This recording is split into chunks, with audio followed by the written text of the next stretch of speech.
நான் இருக்கிறது புல்லாப்புரம். எனக்கு கடந்த 6 மாதங்களுக்கு முன்ன உடம்பு சரியில்லாமல் வீட்டில் படுத்திருந்தேன். இவங்க சொன்னாங்க, சரி நான் வேலை செய்கிற இடத்துக்கு ஒன்று இட்டுன்னு போகிறேன். நாங்கள் அவங்க கூட போனனால டாக்டர் பரிசோதித்து இவங்களை தனியாக கூப்பிட்டு 2 மாதமோ அல்லது 1 மாதம்தான் இவர் உயிரோடு இருப்பார், அதுக்கப்புறம் இறந்துடுவார். அவர் என்ன கேட்குறாரோ அது கொடுத்து நாங்கள் வாங்கி சாப்பிட்டோம். அப்புறம் வீட்டுக்கு வந்த பிறகு எங்கள் மக இந்த இடத்துக்கு வந்து ஸ்டீஃபன் ஐயா ஜப கூட்டத்தில் வந்து மாதம் வந்து கலந்துக்கிறாங்க. அப்போ அவங்க வந்து எங்கிட்ட சொன்னாங்க, டேடி ஸ்டீஃபன் ஐயா ஜப கூட்டத்துக்கு போகலாம். நம்ம வந்த இதே இடத்துல உட்காந்தேன். வீட்டில் சொல்லிட்டேன், எப்போ என்னால் முடியலையோ உடனே ஒரு ஆட்டோ பிடிச்சி என்னை வீட்டுக்கு இட்டுன்னு போங்க, அப்படின்னு தான் நான் வரேன்னு. சரின்னு சொல்லி வந்தாங்க. பாடெல்லாம் பாடும்போது கேட்டேன், சாட்சி சொல்லும்போது கேட்டேன். ஐயா வந்து வார்த்தையை தொடர்ந்துங்கனாவோ நல்ல வார்த்தைகள்லாம் கேட்க கேட்க இன்ட்ரெஸ்ட் ஓவர் ஆகி போச்சு. உட்காந்துட்டேன், எனக்கு ஒன்றுமே இல்லை. அதுக்கப்புறம் இங்கே வந்து சாப்பிட்டேன். 1 மாதமாக தண்ணி கூட குடிக்காமல் இருந்த வீட்டில் எது சாப்பிட்டாலும் வாமிட். இங்கே வந்து சாப்பிட்ட பிறகு எனக்கு வாமிட் வரல. தேவன் பெரிய அற்புதம் செஞ்சார். அல்லேலூயா. Praise the Lord. என் பேர் ரேணுகா. நான் நுங்கம்பாக்கத்துலேருந்து வரேன். என்னோடய பிரதர் வந்து 48 இயர்ஸ் ஓல்டு. அவனுக்கு வந்து சடனாக வந்து ஹார்ட்டில் ஏதோ ப்ராப்ளம் இருக்குதுன்னு டாக்டர் டயக்னைஸ் பண்ணாங்க. நான் ரொம்ப கொஞ்சம் ஹர்ட் ஆகிட்டேன். நான் அப்போது வந்து அன்பரின் பாதத்தில் வந்து ஆன்லைனில் யூடியூப்பில் பார்த்துட்டு இருக்கும்போது அங்கேயும் ஒரு பிரதர் இதே டெஸ்டிமனி சொன்னாங்க. ஹார்ட் ப்ராப்ளம் இருந்தது, ஆனால் சர்ஜரி இல்லாமலே ஆண்டவர் சுகப்படுத்தினாருன்ட்டு. நான் அப்போவே பொருத்தனை பண்ணிக்கிட்டேன், என் பிரதருக்கும் சர்ஜரி இல்லாமல் ஆண்டவர் சுகமாக்கினார்னா நான் வந்து டெஸ்டிமனி சொல்லுவேன்ட்டு. கர்த்தருக்கு ஸ்தோத்திரம். குவிக் சிடி ஸ்கேனில் அவனுக்கு பிளாக் இல்லாதபடிக்கு மருந்துலேயே சுகப்படுத்தலான்னு சொல்லி டாக்டர் சொன்னாங்க. அதுக்காக கர்த்தரை ஸ்தோத்திரிக்கேன். செகண்ட் வந்து நான் வந்து ரிலேட்டிவில் மேரேஜ் பண்ணதுனால என் குழந்தைக்கு குறைவு இருந்தது கண்ணில். டாக்டர் சொன்னாங்க, இந்த ரிலேட்டிவில் மேரேஜ் பண்ணால் கண்ணில் வந்து விஷன் வந்து டிமினிஷ் ஆகிட்டே இருக்கும், அதுக்கு வந்து எந்த ட்ரீட்மெண்ட்டே இல்லை. ஆனால் கர்த்தருக்கு ஸ்தோத்திரம், 8 வயசு தான் நாங்கள் கண்டுபிடிச்சது. நான் வந்து டாக்டர்ஸ் கிட்ட போகாமல் நான் வசனத்தை மட்டும் அறிக்கை பண்ணி நான் பாஸ்டருக்கும் எனக்கு ஒரு அப்பாயின்மெண்ட் கிடச்சிது. நானும் ப்ரேயர் பண்ணேன். பிரதர் அங்கிள் சொன்னார், எதுவுமே நடக்காது, சுகம் ஆகிடும் கண்கள். ஆண்டருக்கு ஸ்தோத்திரம். 10 இயர்ஸ்க்கு அப்புறமா நான் திருப்பி செக்கப் போகும்போது அவனோட விஷனுக்குள்ள எதுவுமே விஷன் குறையாத படிக்க அப்படியே மெயின்டைன் ஆகிடுச்சு. நான் நம்புகிற ஆண்டவர் அவனுக்கு புது கண்கள் கொடுத்துட்டாரு. நான் அதுக்காக சாட்சியாக நிற்பேன். கர்த்தருக்கு ஸ்தோத்திரம்.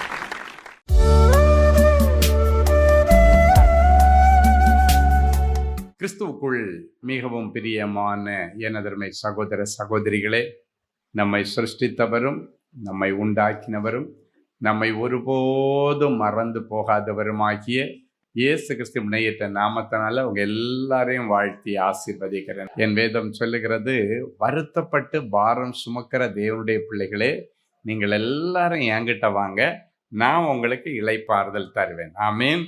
சபை நல்லா இருந்தால் தான் நம்முடைய தேசம் நல்லா இருக்க முடியும். எனவே இந்த நாளிலே உங்களுக்கு ஆண்டவர் கொண்டு வந்திருக்கிற மங்கள வார்த்தையினுடைய தலைப்பு எசேக்கியேல் தீர்க்கதரிசியின் புஸ்தகம் 37ஆம் அதிகாரம் 25வது வசனம் இப்படியாய் சொல்லுகிறது. எடுத்து வாசிப்போமா?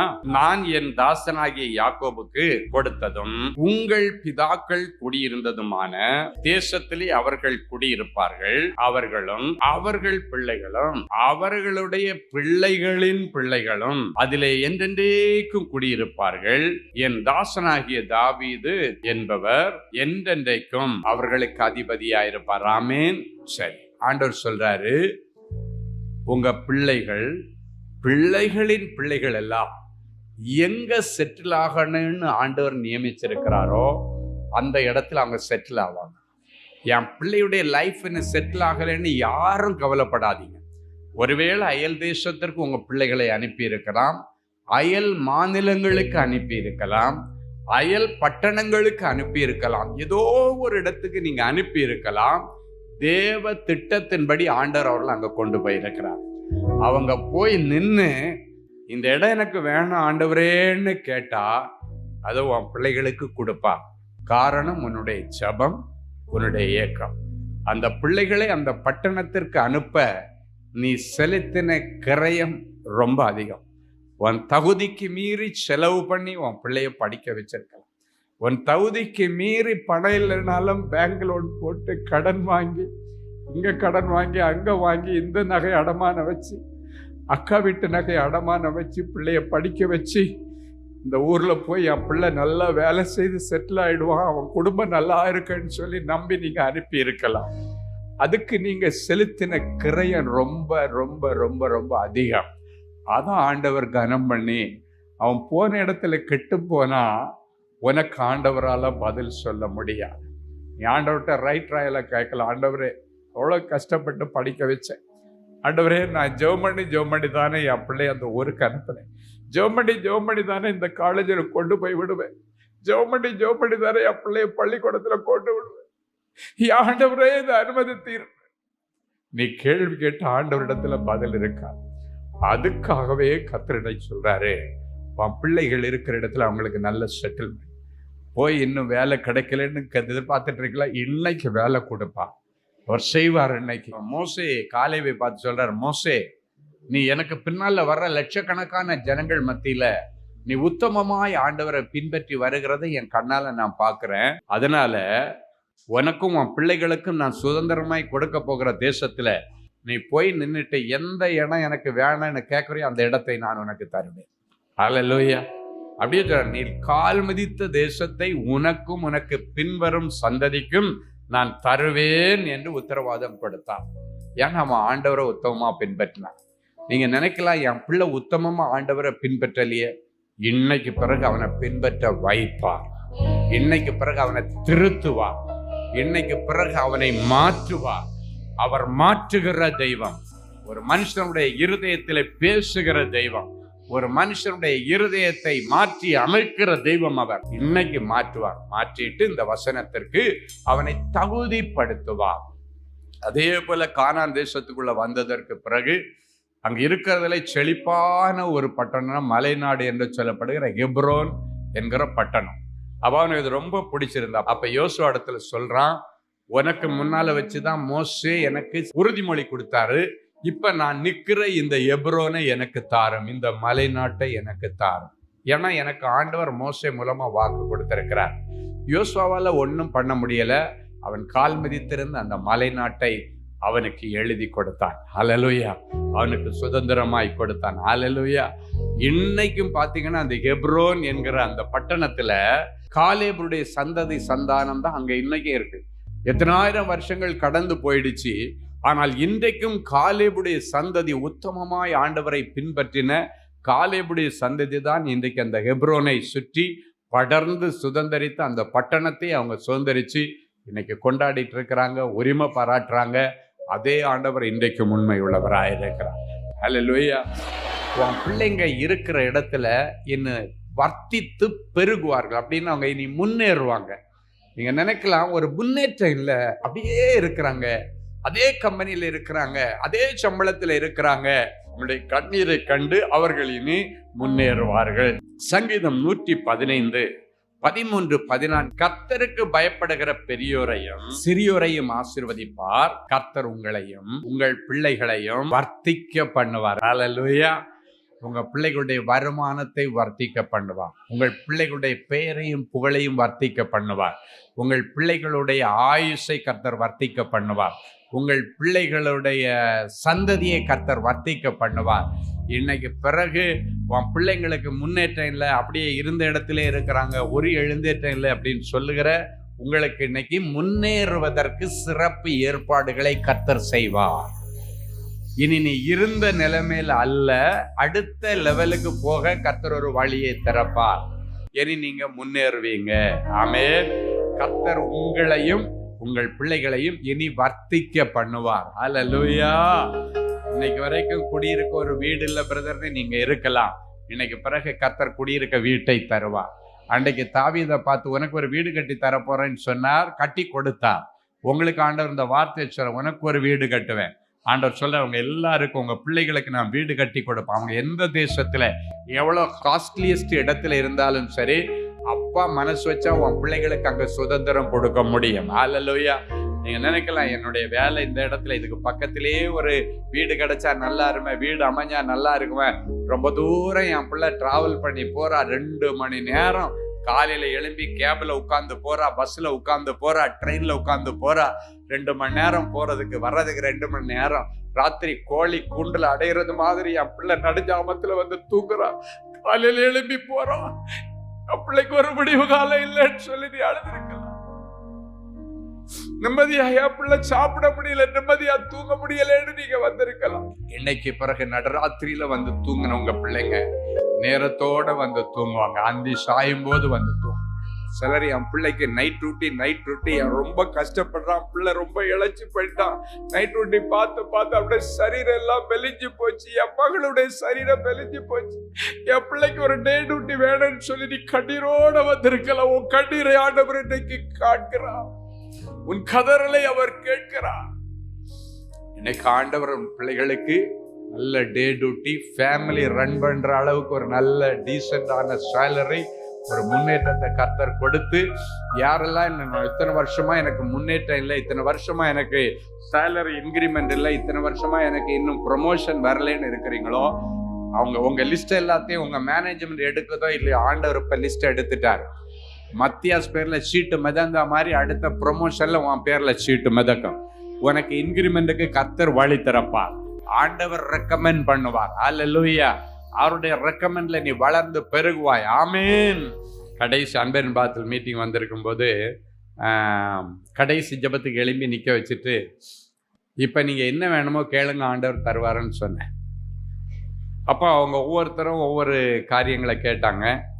ஆனால் அதில் ஒரே ஒரு சகோதரர் கேட்டார், எனக்கு ஒன்றும் வேண்டாம், நீங்கள் தான் வேணும். எல்லாரும் எனக்கு வீடு வேணாம் ஆண்டவர், எனக்கு குழந்தை வேணாம் ஆண்டவர், எனக்கு ஒரு நல்ல இன்க்ரிமெண்ட் வேணும், ப்ரொமோஷன் வேணும். அப்போ ஒவ்வொருத்தரும் ஒவ்வொரு மாதிரி கேட்டாங்க. ஆனால் இவர் என்ன கேட்டிருக்காரு, எல்லாம் கண்ணை மூடிட்டு கேட்டிருக்காரு. நான் சொல்கிறேன், இப்போ என்ன வேணுமோ கேளுங்க, ஆண்டவர் நீங்கள் கேட்குற காரியத்தை இன்னைக்கு உங்களுக்கு கொடுக்கறதுக்கு வந்திருக்கிறார், கேளுங்கள், அப்பொழுது உங்கள் சந்தோஷம் நிறைவாக இருக்கும்படி பெற்றுக்கொள்வீர்கள்னா ஒவ்வொருத்தரும் ஒவ்வொன்று கேட்டிருக்காங்க.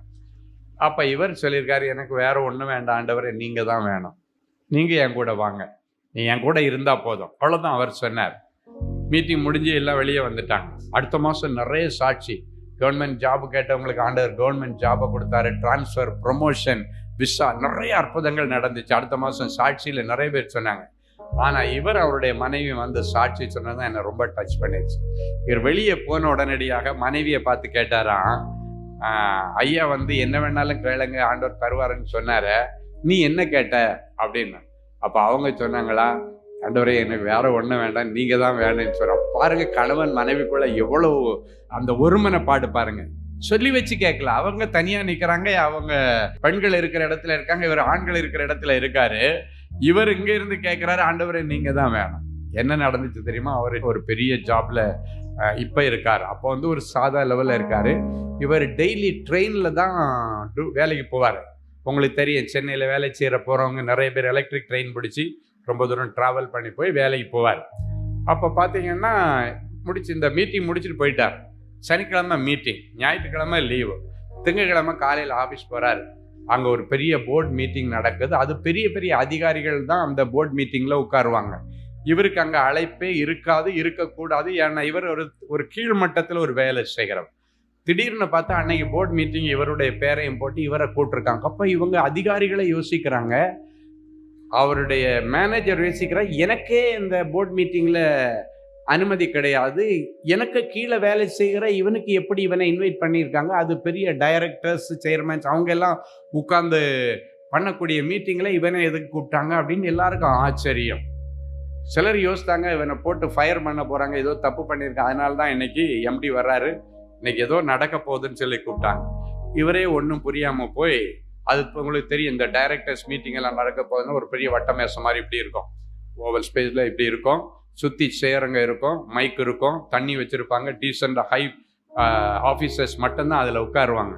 இவர் தயங்கிட்ட போய் அப்படி நின்று இருக்காரு. எம்டி அந்த கார்னரில் உள்ள சீட்டில் வந்து உட்காந்துட்டு, லெஸ்லி உட்கார் அப்படின்னு. அப்போ இவருக்கு ஒன்றுமே புரியலை. மீதியெல்லாம் டைரக்டர்ஸ் அந்த கேட்டரில் இருக்கிறவங்க. இவர் வந்து அதில் உட்கார்ந்துட்டார்.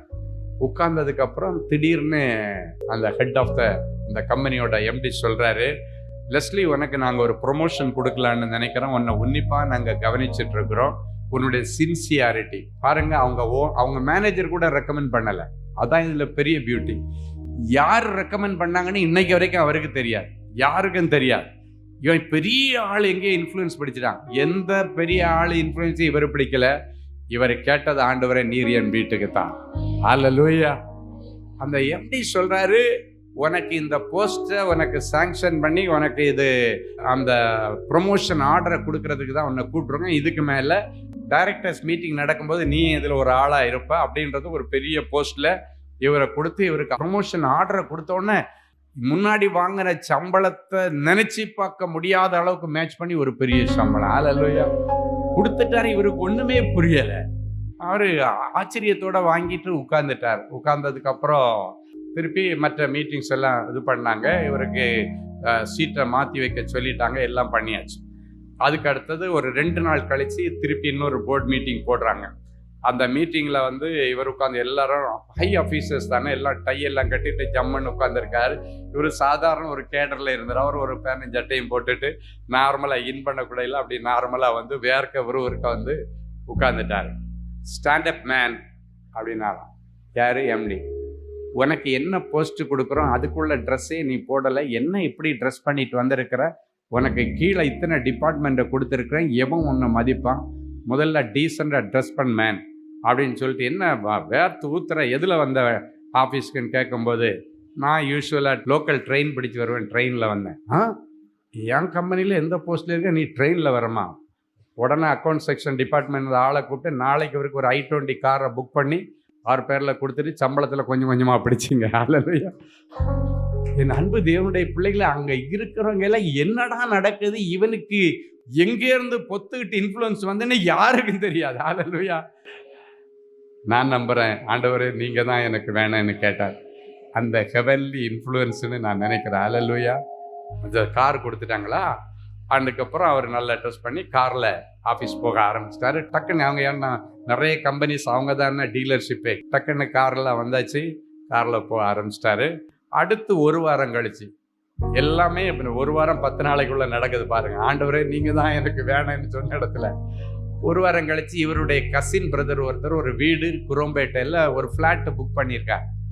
அந்த ஃப்ளாட்டுக்கு கிரகப்பிரவேசத்துக்காக பிரதிஷ்டைக்காக வேண்டி இவரும் மனைவியும் போகிறாங்க. போயிட்டு அங்கே கிரகப்பிரவேசம் நடந்துட்டுருக்கு, அவங்க பிரதிஷ்டையெல்லாம் நடந்துட்டுருக்கு. ஒரு பெரிய ஃப்ளாட்டு குரோம்பேட்டையில் மெயின் ஏரியா. அப்போ எல்லாம் முடிஞ்சதுக்கப்புறம் அந்த பில்டர் அன்னைக்கு அந்த சீஃப் கெஸ்ட் அங்கே வந்திருக்கார்.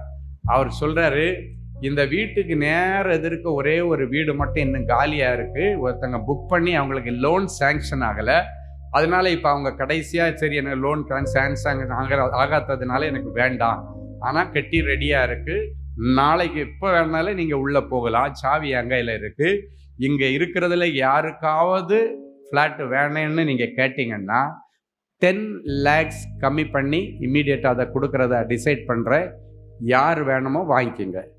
இப்போ லெஸ்லியோட கசின் பிரதர் சொல்கிறாரு, உனக்கு தான் இப்போ இன்க்ரிமெண்ட் எங்கேயோ போயிடுச்சடா, உன் லோன் போட்டால் உடனே உனக்கு சேங்ஷன் ஆகும், உன் பேப்பரை பார்த்தா உடனே கொடுத்துருவாங்க, நீ இங்கே எதிர்க்கே இந்த ஃப்ளாட்டை புக் பண்ணிடுன்னு சொல்லிட்டு மொபைலில் வந்து அந்த அவருடைய ப்ரொமோஷன் ஆர்டர்லாம் வச்சுருந்துருக்கார் போல இருக்கு. அதை எடுத்து பில்டர்கிட்ட காட்டினோன்னா அப்போவே சாவியை கையில் கொடுத்து உனக்கு லோன் எலிஜிபிலிட்டி இருக்குது, இந்தா வச்சுக்கோ. ஹல்லேலூயா. 10 லட்சம் கம்மி. யோசித்து பாருங்கங்க, இப்படியெல்லாம் நம்ம பொதுவாக சொல்லுவாங்க, கொடுக்குற தெய்வம் கூரையை பிச்சுட்டு கொடுப்போம். தெய்வம் தான் கூரையை பிச்சுட்டு கொடுக்க முடியும், அதிகாரி கூரையை பிச்சுட்டு கொடுக்க முடியாது, அவன் கிளி கிளி கிளி தான் கொடுப்பான். ஆனால் அவருடைய அந்த செய்கை என்னன்னா, ஆண்டவரே எனக்கு நீங்கள் தான் எனக்கு வேணும் பாருங்க. அதுதான் இந்த வார்த்தை, முன்னேறுவீர்கள். அவரை நினைச்சு பார்க்காத ஒரு முன்னேற்றம். என் அன்பு தேவனுடைய பிள்ளை அவர் சாட்சி சொல்லும்போது சொல்றாரு, எனக்கா இத்தனை மேன்மை என்னால நம்பவே முடியல. சொன்னார், என்னால நம்பவே முடியல. அதுவும் இவ்வளவு ஒரு வாரம் 2 வாரத்துக்குள்ளால அடுக்கடுக்கான ஆசீர்வாதங்கள். காரணம் என்ன தெரியுமா? நீரே வழி, நீரே எனக்கு வேணும்னு கேட்டார். ஹல்லேலூயா. உங்களுக்கும் உங்கள் பிள்ளைகளுக்கும் தீர்க்காயுசை கொடுப்பேன், நீடிய ஆயுசை கொடுப்பேன். ஒருவேளை உங்கள் பிள்ளையுடைய சரீரத்தில் இருக்கிற வியாதி, இவன் சின்ன வயசில் செத்து போயிடுவானோன்னு நீங்கள் நினைக்கலாம். இல்லை, ஆண்டவர் சொல்கிறாரு, தீர்க்காயுசை உன் பிள்ளைகளுக்கு கொடுப்பேன். அல்லேலூயா. எடுத்து வாசிங்க, உபாகமம் 4:40 எடுத்து வாசிக்கலாம்.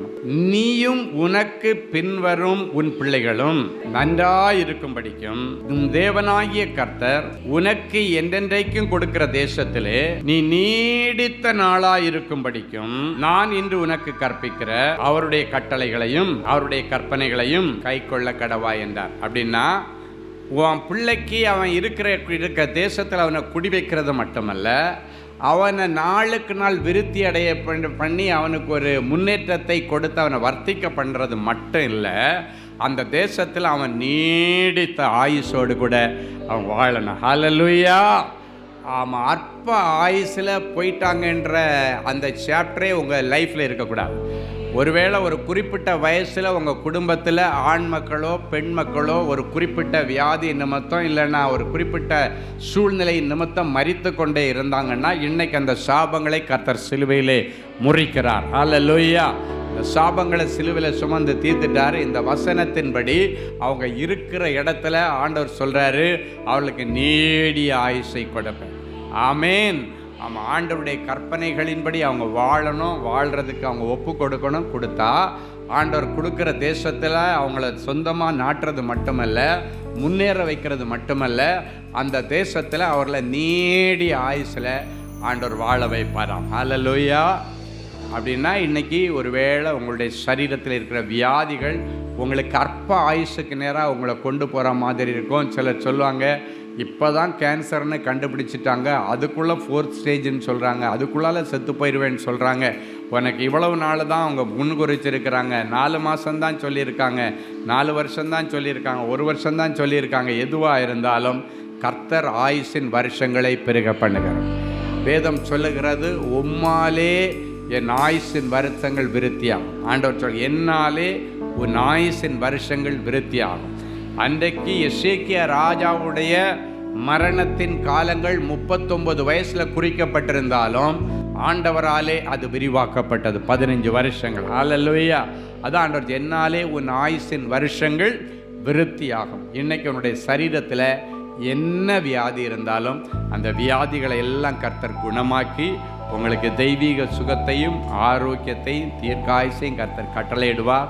ஒருவேளை சுகர் வியாதி உங்கள்கிட்ட இருக்கலாம், பிபி இருக்கலாம், கேன்சர் வியாதி இருக்கலாம், பிளட் கேன்சர் இருக்கலாம், யூட்ரஸில் கேன்சர் இருக்கலாம், பிரஸ்ட் கேன்சர் இருக்கலாம், பிளட் கேன்சர் இருக்கலாம், இல்லைன்னா சின்ன இருதய வியாதிகள் இருக்கலாம், தோல் வியாதிகள் இருக்கலாம். எதுவாக இருந்தாலும் சரி, இன்றைக்கு கர்த்தருடைய தழும்புள்ள கரம் உங்களை தொடுகிறது. அவர் சகல வியாதிகளையும் குணமாக்குகிறவர். ஹல்லேலூயா. நானே வழியும் சத்தியமும் ஜீவனுமாயிருக்கிறேன், என்னை இல்லாமல் ஒருவனும் எதையும் செய்ய முடியாது என்று சொன்ன தேவனே, நீங்கள் என் பிள்ளைகளோடு கூட இன்றைக்கு வீட்டுக்கு போங்கப்பா. ஒரு அருமையான சாட்சியை கேட்டோம். நீங்கள் தான் எனக்கு வேணும், நீரே எனக்கு வழி என்று சொன்னேன். லெஸ்லிக்கும் கார்மலுக்கும் அடுக்கடுக்காய் அற்புதங்களை செய்த ஆண்டவர், என் பிள்ளைகளுக்கும் இன்றைக்கு சங்கிலி தொடர் அற்புதங்களை செய்வீரார். ஒரு நாள் வரும், அப்பொழுது என் பிள்ளைங்க இப்படி சொல்லணும், ஆண்டவரே, நாங்களும் நீர் எங்களுக்கு தந்த பிள்ளைகளும் சேனைகளின் தேவனாலே இஸ்ரவேலிலே அற்புதங்களாகவும் அடையாளங்களாகவும் சொலிக்கிறதற்காய் ஸ்தோத்திரம் என்று சொல்லத்தக்கதாக இவர்களையும் இவர்கள் பிள்ளைகளையும் அற்புதங்களாகவும் அடையாளங்களாகவும் நீர் நிறுத்துகிறதற்காய் மக்கள் அவர்கள் மேல் உம்முடைய நேரடி பார்வை விழுந்து விட்டதற்காய் ஸ்தோத்திரம். அவர்கள் இருக்கிற தேசத்தை அவர்களுக்கும் அவர்கள் சந்ததிக்கும் கொடுக்கிறதற்காய் ஸ்தோத்திரம். அவர்கள் குடியிருக்கிற தேசத்திலே என் பிள்ளைகளுக்கு நிரந்தர வருமானத்திற்கு வழி திறப்பீரார். அவர்கள் குடியிருக்கிற பட்டணங்களிலே என் பிள்ளைகளுக்கு நல்ல உயர்வுகளையும் மேன்மைகளையும் கொடுத்து என் பிள்ளைகளை நீர் வர்த்திக்க பண்ணுவீரார். அவர்கள் குடியிருக்கிற இடத்துல எல்லாவற்றிலும் வாழ்ந்து சுகமாயிருக்கும்படிக்கு சுப காரியங்களை என் பிள்ளைகளுக்கு நடத்தி தருவீராக. நல்ல திருமண வாழ்க்கை என் பிள்ளைகளுக்கு உருவாக்கி தருவீராக. ஆண்டவரே, என் பிள்ளைகளுடைய கற்பங்களை திறந்து அவருடைய சந்ததியை வர்த்திக்க பண்ணுவீராக. அது மட்டுமல்ல, அவர்கள் இருக்கிற தேசத்திலே அவர்களுக்கு நீடிய ஆயுசை கொடுத்து தீர்க்காயுசோடு நீர் காத்துக்கொள். அவர்கள் சரீரத்தில் இருக்க எல்லா வியாதிகளுக்கும் முடிவு வருவதாக அது நிறைஞ்ச மனசில் ஆசீர்வதிக்கிறேன். அற்புதம் செய்யும் இயேசுவின் மூலம் பிதாவே, ஆமென். Genesis Creations Media Academy, certification in media technology. Our course includes videography, photography,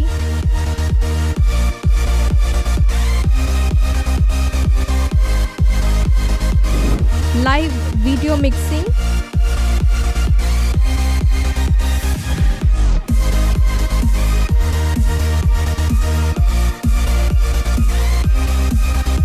Photoshop, live sound mixing,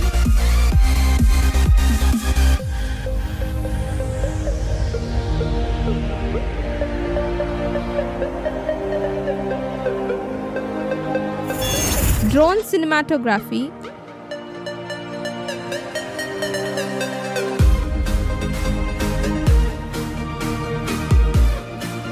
and video editing.